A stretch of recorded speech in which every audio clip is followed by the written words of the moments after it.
ಪ್ರತಿ ಬಾರಿ ಮಳೆ ಆದಂತಹ ಸಂದರ್ಭದಲ್ಲಿ ಬೆಂಗಳೂರಿನ ಕೆಲವೊಂದಿಷ್ಟು ಏರಿಯಾಗಳು ಫಿಕ್ಸ್.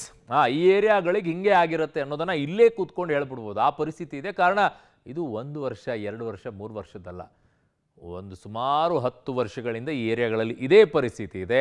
ಆದರೂ ಕೂಡ ತಾತ್ಕಾಲಿಕವಾಗಿ ಇದಕ್ಕೆ ಕೊಡಬೇಕಾ? ಇಲ್ಲ, ಶಾಶ್ವತವಾಗಂತೂ ಮರ್ತೇ ಬಿಡಿ. ಸಿಲ್ಕ್ ಬೋರ್ಡ್ ಏರಿಯಾ ಏನಾಗಿದೆ ಈ ಜಂಕ್ಷನ್ನಲ್ಲಿ? ಮತ್ತೆ ಅದೇ ಅವಾಂತರ. ಆಗಿರುವ ಅನಾಹುತ ಏನು? ಸ್ಟೋರಿ ನೋಡಿ. ಬೆಂಗಳೂರಲ್ಲಿ ಮಳೆ ಎಂದು ಕಂಡಿರದ ದೃಶ್ಯ. 4 ಜೆಸಿಬಿಗಳಿಂದ ನೀರು ತೆರವು ಕಾರ್ಯ. ಸಿಲಿಕಾನ್ ಸಿಟಿ ಬೆಂಗಳೂರು ಈಗ ಮಳೆಯೂರಾಗಿದೆ.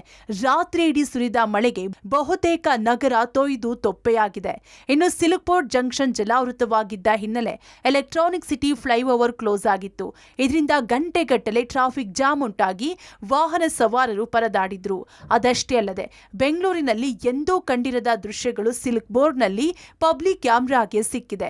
ಸಿಲ್ಕ್ ಬೋರ್ಡ್ ರಸ್ತೆಯಲ್ಲಿ ನೀರು ನಿಂತಿದ್ದು 4 ಜೆಸಿಬಿಗಳ ಸಹಾಯದಿಂದ ನೀರು ತೆರವು ಮಾಡಿದ್ರು. ನಾನು ಸಿಲ್ಕ್ ಬೋರ್ಡ್ ಜಂಕ್ಷನ್ ಬಳಿ ಇದ್ದೀನಿ. ಈ ಜಂಕ್ಷನ್ ನಲ್ಲಿ ನೀರು ನಿಂತಲ್ಲೇ ನಿಂತಿದೆ.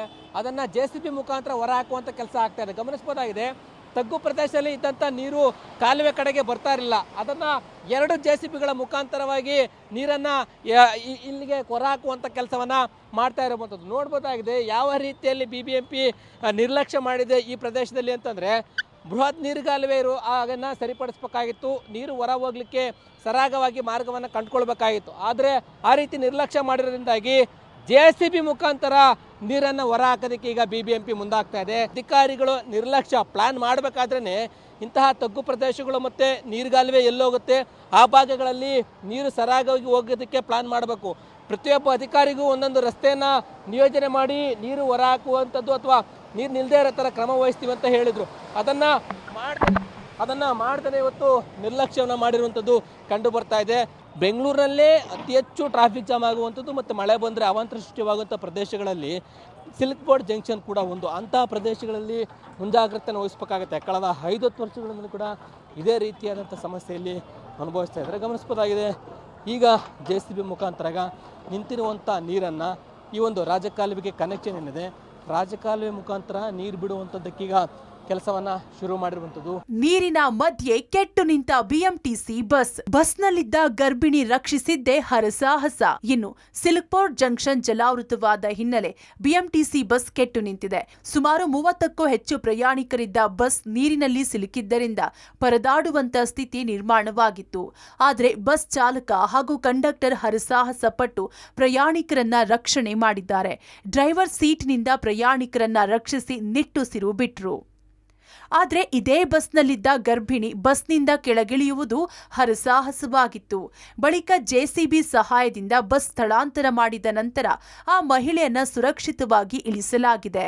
ಹಾಸ್ಪಿಟ್ಲಿಂದ ಬರ್ತಾ ಇದ್ದೀನಿ, ಟ್ರೀಟ್ಮೆಂಟ್ ತಗೋತಾ ಇದ್ದೀನಿ. ಹಾಸ್ಪಿಟ್ಲಿಂದ ತುಂಬ ಕಷ್ಟ ಆಗುತ್ತೆ. ನಾವು ಹತ್ತಿ ಇಳಿಯೋಕ್ಕೆಲ್ಲ ಆಗಲ್ಲ. ನಮಗೆ IVF ತಗೋತಾರೆ, ಟ್ರೀಟ್ಮೆಂಟ್ ತಗೋತಾರೆ, ಇಂಜೆಕ್ಷನ್ ಹಾಕೊಂಡು ಬರ್ತಾ ಇದ್ದೀನಿ. ಇಲ್ಲ ಹೋಗಿ ರಿಟರ್ನ್ ಬರ್ತಾರೆ. ಏನು ಹೇಳ್ತೀರಾ ಮೇಡಮ್ ಬೆಂಗಳೂರಿನ ಈ ಪರಿಸ್ಥಿತಿಗೆ? ತುಂಬ ಮೋಸ ಅಷ್ಟೇ. ಇನ್ನು ಸಿಲ್ಕ್ ಬೋರ್ಡ್ ಮಳೆ ಸಂಕಷ್ಟದ ಬಗ್ಗೆ ಮಾಜಿ ಮೇಯರ್ ಮಂಜುನಾಥ್ ರೆಡ್ಡಿ ಮಾತನಾಡಿದ್ರು. ಸಿಲ್ಕ್ ಜಂಕ್ಷನ್ ಬಳಿ ಈ ಪ್ರಮಾಣದ ಸಮಸ್ಯೆ ನಾವು ಯಾವತ್ತೂ ನೋಡಿಲ್ಲ. ಈ ರೀತಿ ನೀರು ನಿಲ್ಲೋದಕ್ಕೆ BMRCL ಕಾರಣ ಎಂದು ಕಿಡಿಕಾರಿದ್ರು. BMRCL ಅಧಿಕಾರಿಗಳು BBMP ಡ್ರೈನೇಜ್ ಲೈನ್ಗಳನ್ನ ಮುಚ್ಚಿದ್ರಿಂದ ಇಂಥ ಪರಿಸ್ಥಿತಿ ಉದ್ಭವವಾಗಿದೆ ಎಂದು ವಾಗ್ದಾಳಿ ನಡೆಸಿದ್ರು. ಇಂಥ ಕೆಟ್ಟ ಪರಿಸ್ಥಿತಿ ಯಾವತ್ತೂ ನೋಡಿಲ್ಲ. ಕಾರಣ ಏನು ಅಂತ ಹೇಳಿದ್ರೆ, ಈ ಮೆಟ್ರೋ ಅನ್ನೋ ಒಂದು ಅಧಿಕಾರಿಗಳಿಗೆ ಪ್ರತಿ ಸರಿ ಹೇಳ್ತಾವೆ 100% ಮೆಟ್ರೋ ನಮ್ಮ ಡ್ರೈನ್ನ ಇವ್ರು ಕೊಲಾಪ್ಸನ್ ಮಾಡೋರು. ನಾವು ಪ್ರತಿ ವರ್ಷ ಡ್ರೈನ್ ಮೇಂಟೈನ್ ಮಾಡ್ಕೊಂಡು BBMPಯಿಂದ ಸರಾಗವಾಗಿ ನೀರು ಹೋಗೋವಂಥ ವ್ಯವಸ್ಥೆ ಮಾಡ್ತಾ ಇದ್ದೀವಿ. ಯಾಕಂದರೆ ಇದು ಪ್ರಮುಖವಾದಂಥ ಒಂದು ಸ್ಟಾರ್ ಹೋಮರ್ ಡ್ರೈನು. ಬಟ್ ಇವರ ಒಂದು ಬೇಜವಾಬ್ದಾರಿ ಸೋಂಬೇರಿತನದಿಂದ ಈ ಒಂದು ಇತಿಹಾಸದಲ್ಲಿ ಆಗದೇ ಇರೋವಂಥ ಸಿಲ್ಕ್ ಬೋರ್ಡ್ ಜಂಕ್ಷನಲ್ಲಿ ನೀರು ಇವತ್ತಿದೆ. ಇನ್ನು ನಿನ್ನೆ ಸುರಿದ ಮಳೆಯ ಆರ್ಭಟವನ್ನೇ ಸುಧಾರಿಸಿಕೊಳ್ಳಲು ಆಗಿಲ್ಲ. ಇದರ ಬೆನ್ನಲ್ಲೇ ಮತ್ತೆ ಸಿಲಿಕಾನ್ ಸಿಟಿಯಲ್ಲಿ ಮಳೆಯಾಗಿದೆ. ಅದು ಏನೇ ಇರಲಿ, ಇನ್ನಾದರೂ ಅಧಿಕಾರಿಗಳು ಸ್ಥಳಕ್ಕೆ ಭೇಟಿ ಕೊಟ್ಟು ಜನರ ಸಮಸ್ಯೆ ಆಲಿಸಬೇಕು, ಜನರ ನೆರವಿಗೆ ಧಾವಿಸಬೇಕಾಗಿದೆ. Lokesh, metro bureau, public TV.